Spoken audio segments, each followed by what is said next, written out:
दिल्ली के सीएम अरविंद केजरीवाल को प्रवर्तन निदेशालय ने 2 नवंबर को पूछताछ के लिए बुलाया है। इस पर सियासी घमासान तेज हो गया है। आम आदमी पार्टी ने इसे सियासी बदले की कार्रवाई बताया। आपने आरोप लगाया कि केंद्र सरकार आम आदमी पार्टी को खत्म करना चाहती है और फर्जी केस बनाकर अरविंद केजरीवाल को जेल में बंद करना चाहती है। उधर बीजेपी ने कहा कि आपकी करप्शन की पोल खुल चुकी है। दिल्ली शराब घोटाले में केजरीवाल का सीधा हाथ है।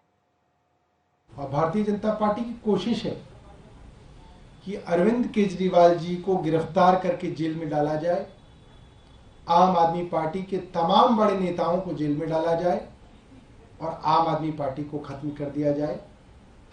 मगर मैं भारतीय जनता पार्टी को ये बताना चाहता हूं, जब जब आम आदमी पार्टी को खत्म करने की कोशिश की है, आम आदमी पार्टी और मजबूत और ताकतवर होकर दोबारा से बाहर निकली है, रिबाउंड किया है। वो कानून अपनी प्रक्रिया कर रहा है, जो कोर्ट तक, सुप्रीम कोर्ट तक फिल्टर हो रहा है, तो उस प्रक्रिया में अगर उनको समन किया गया जो, और याद करिए कि केजरीवाल जी सीबीआई के सामने पेश हो चुके हैं, शायद अप्रैल में गए थे जहां तक मुझे याद आता है।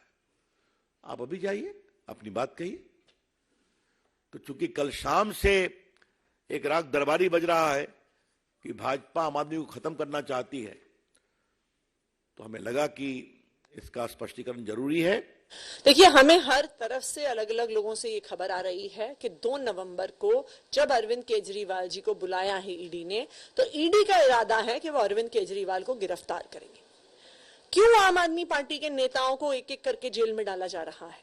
इसलिए डाला जा रहा है क्योंकि भारतीय जनता पार्टी को और प्रधानमंत्री नरेंद्र मोदी जी को आम आदमी पार्टी से, अरविंद केजरीवाल से डर लगता है। और मैं ये भी आपको बता दूं कि अगर अरविंद केजरीवाल को अरेस्ट किया जाता है तो उसके बाद एक के बाद एक विपक्ष के नेताओं को भी अरेस्ट किया जाएगा। आम आदमी का आरोप है कि सरकार उनको खत्म कर रही है। आम आदमी पार्टी खुद को, अपने आप को खत्म कर रही है। हमें ये बताइए, हम ही ने कहा था ना कि एक्साइज पॉलिसी ऐसी बनाओ जिसमें कमीशन खाओ। सरकार ने कहा था कि पूरे दिल्ली में शराब का ठेका एक मोनोपोली कर दो। क्या भाजपा ने कहा था कि अपना 6% वोट राष्ट्रीय स्तर पर मान्यता प्राप्त करने के लिए शराब के कमीशन से प्राप्त करो गोवा के इलेक्शन में? ये हमने कहा था क्या? शराब घोटाले मामले में अरविंद केजरीवाल को ईडी के समन के बारे में मनोज तिवारी क्या कुछ कह रहे हैं, सुनिए। आम आदमी पार्टी फंसती ही जा रही है। पहले देखा गया था कि मनीष सिसोदिया को सुप्रीम कोर्ट से झटका लगा और अब ईडी का समन।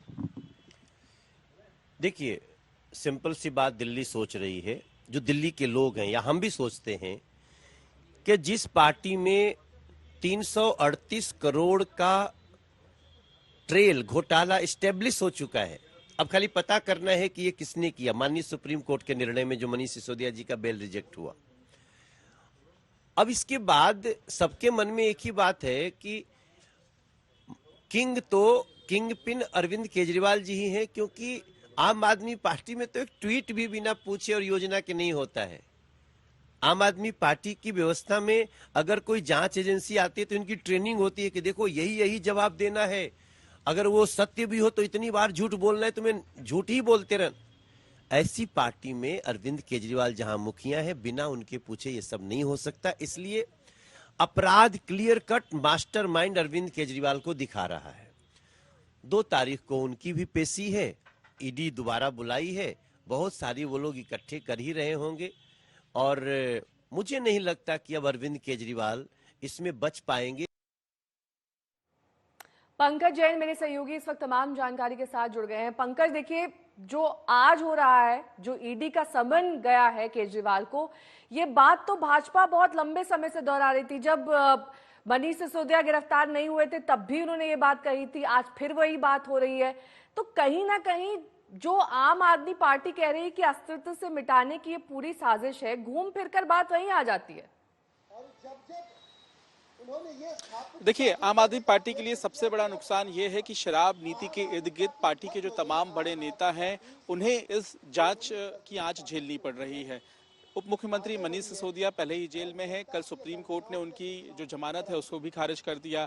उसके बाद आम आदमी पार्टी के जो सांसद हैं संजय सिंह, वो भी जेल जा चुके हैं। और ऐसी स्थिति में अब ईडी ने जब अरविंद केजरीवाल को समन भेजा है तो सरकार का क्या होगा, पार्टी का क्या होगा, आगामी जो चुनाव होंगे, आगामी जो सरकार की नीतियां होंगी, उनके अहम फैसले कौन लेगा, ये एक चिंता जो है वो आम आदमी पार्टी के सामने है। और इसलिए आम आदमी पार्टी के बयान में आप उन्हें खत्म करने की या फिर अरविंद केजरीवाल को जेल भेजने की बात सुन रहे हैं। लेकिन सवाल यह भी है नेहा कि क्या 2 नवंबर को अरविंद केजरीवाल इस जांच में शामिल होंगे? ये सवाल हमने आम आदमी पार्टी के नेताओं से किया। उनका कहना है कि फिलहाल वकीलों से सलाह मशवरा लिया जा रहा है और अरविंद केजरीवाल पहले भी सीबीआई की पूछताछ में शामिल हुए हैं और इस पूछताछ में भी शामिल होने जाएंगे। लेकिन इसके तकनीकी रूप क्या होंगे, क्या इस मामले में कोई लीगल रास्ता भी आम आदमी पार्टी अपना सकती है, ये देखना भी होगा, क्योंकि इसे लेकर भी संकेत आम आदमी पार्टी की तरफ से नेहा मिल रहे हैं। साथ ही 2 नवंबर को जो पेशी होनी है उसको लेकर कहीं ना कहीं धरना प्रदर्शन, पार्टी की ओर से इस बात का विरोध करना, कैसे सड़क पर उतरना, इस बात की भी प्लानिंग चल रही होगी। बिल्कुल, इससे इनकार नहीं किया जा सकता नेहा, क्योंकि पिछली बार जब उप मुख्यमंत्री और पार्टी के नंबर 2 के नेता मनीष सिसोदिया से पूछताछ हुई थी सीबीआई दफ्तर में, तो वहां पर हमने देखा था कि पंजाब के मुख्यमंत्री, आम आदमी पार्टी के तमाम सांसद और यहां तक कि बकायदा एक प्लानिंग हुई थी। मनीष सिसोदिया अपने घर से निकले, पार्टी दफ्तर आए, यहाँ पे कार्यकर्ताओं को संबोधित किया, राजघाट गए, राजघाट के बाद फिर सीबीआई दफ्तर पहुंचे। तो ये जो सिलसिला है, इस तरह का सिलसिला बिल्कुल सड़कों पर देखने के लिए मिल सकता है। और आम आदमी पार्टी के तमाम जो कार्यकर्ता और बड़े नेता हैं वो दिल्ली में 2 नवंबर को मौजूद रह सकते हैं। आधिकारिक तौर से और जानकारी शाम तक ठीक है, बहुत बहुत शुक्रिया तमाम जानकारी के लिए आपका। आतिशी मलिना इस पूरे मामले के बारे में क्या कुछ कह रही, सुनिए। आम आदमी पार्टी सरकार में मंत्री आतिशी हैं हमारे साथ बातचीत करने के लिए। काफी बड़ा आरोप आप लगा रहे हैं जब से ये खबर सामने आई है कि 2 नवंबर को दिल्ली के मुख्यमंत्री अरविंद केजरीवाल को शराब नीति मामले में पूछताछ के लिए ईडी ने बुलाया है। क्या आपके पास कोई जानकारी है कि उन्हें गिरफ्तार कर लिया जाएगा या फिर आपको डर लग रहा है? देखिए, हमें हर तरफ से अलग अलग लोगों से ये खबर आ रही है कि 2 नवंबर को जब अरविंद केजरीवाल जी को बुलाया है ईडी ने, तो ईडी का इरादा है कि वो अरविंद केजरीवाल को गिरफ्तार करेंगे। क्यों आम आदमी पार्टी के नेताओं को एक एक करके जेल में डाला जा रहा है?